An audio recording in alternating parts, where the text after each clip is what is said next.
बरसात के मौसम में पशुओं को संक्रामक बीमारियों से बचाने के लिए पशुपालन विभाग ने टीकाकरण अभियान तेज कर दिया है। सोलन जिला में मुंह खुर रोग से बचाव के लिए निर्धारित 1,46,570 पशुओं के लक्ष्य में से अब तक 1,39,275 पशुओं का टीकाकरण किया जा चुका है।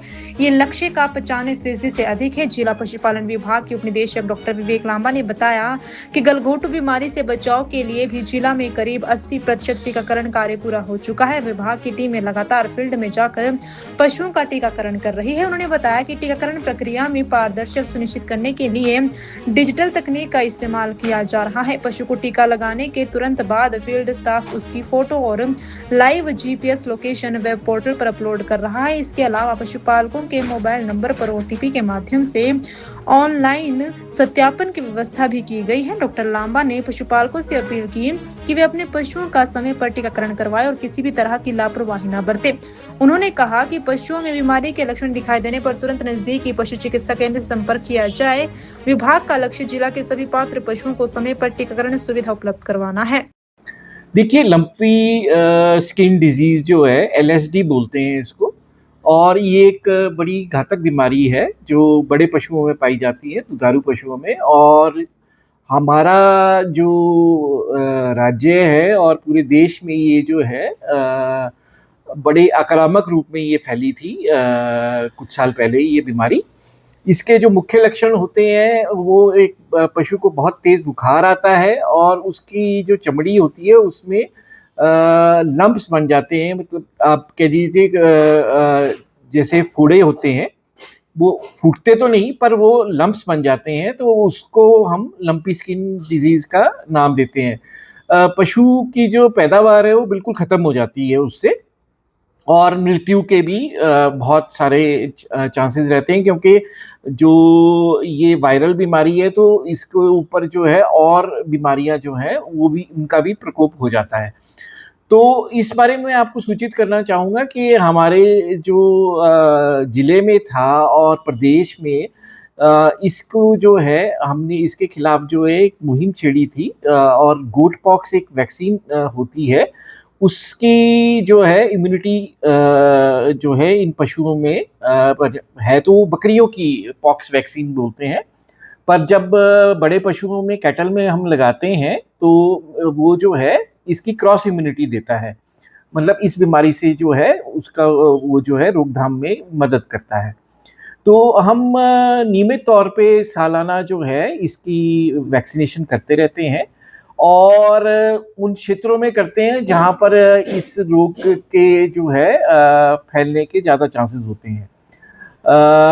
ये जो हमारे बॉर्डर एरियाज़ हैं, जो बद्दी, बरोटीवाला, नालागढ़ का जो क्षेत्र है, वहाँ पर भी जो है क्योंकि पशु जो है खुले होते हैं और वो एक राज्य से दूसरे राज्य में आसानी से आ जाते हैं, तो वहाँ पर उन क्षेत्रों में जो है हम इसकी वैक्सीनेशन करते हैं। एनुअल वैक्सीनेशन होती है, मतलब साल में एक बारी जो है वो वैक्सीन होती है, और इस की जो अगर पूरे जिले में जैसे वैक्सीन होती है तो एक हर्ड इम्यूनिटी बोलते हैं हम। जैसे आपने कोरोना के साथ सुना होगा कि अगर 70% या उससे ज़्यादा जो पॉपुलेशन है वो जो है उसको अगर हमने वैक्सीनेशन कर दी है तो वो हर्ड इम्यूनिटी में आ जाता है कि भी फिर जो है मतलब एक पॉपुलेशन में जो है आपकी जो है वो रोग जो है पनपता नहीं है। तो इसी तरह हम हर्ड इम्यूनिटी जो है इसमें फॉलो करते हैं और सालाना करते हैं। पिछले साल भी हमने लगभग 21,000 डोजेज जो थी वो ली थी, और वो जो है इस क्षेत्र में जो नेबरिंग हमारा जो ज़िले का जो क्षेत्र है उसमें ये करी थी। इस साल भी जो है हमने जो है इसका सप्लाई ऑर्डर जो है जारी कर दिया है, और हम इस की रोकथाम के लिए जो है हमेशा तत्पर हैं। और मेरा किसान भाइयों से भी ये आश्वासन है कि अगर उनको किसी पशु में अगर ये इस तरह का बुखार आता है और चमड़ी में अगर लम्प्स बन रहे हैं, अगर किसी पशु में देखते हैं, तो वो तुरंत जो है जो निकटतम हमारा पशु चिकित्सालय है उसको सूचित करें, और घबराएं ना।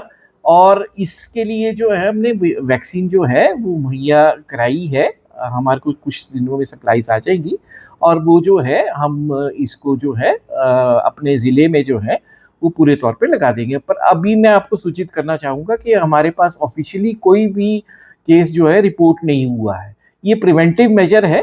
हम पशु में इस रोग के लिए रोकथाम के लिए अभी जो है हमने जो विजिलेंट है, और भैंसों में ये बीमारी जो है ये कम अपना प्रकोप दिखाती है बनिस्बत जो है जो हमारे पास दुधारू पशु होते हैं, जो और बाहर की जो नस्लें हैं, जर्सी है, हॉल्स्टेन है, उसमें बहुत ज़्यादा ये जो है लक्षण उभर के आते हैं। दीदी, आपने अपनी शादी में किस किस को बुलाया था यार? मैं तो बहुत ही कंफ्यूज हूँ।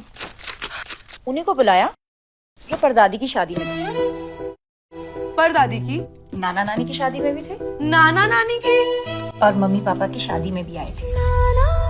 कौन है बताओ? फतेहचंद ज्वेल्स जो 5 जनरेशन से हरियाणा हिमाचल के प्रेफर्ड वेडिंग ज्वेलर्स हैं। और अब उनके नए डिजाइन्स, वही शादी वाली फैलावट, 30% कम वेट पे, गर्दन पे भी बोझ नहीं और तेरी पॉकेट पे भी नहीं। मेरी पॉकेट? पर इसका बिल तो आप भर रही हो ना दीदी। अब छोटी को ज्वेलरी रुबीना दिलाएंगी या कोई और, ये फैसला बाद में होगा, मगर वेडिंग ज्वेलरी 121 सालों से फैसला एक ही है। Fatehchand jewels, preferred wedding jewellers since 1904।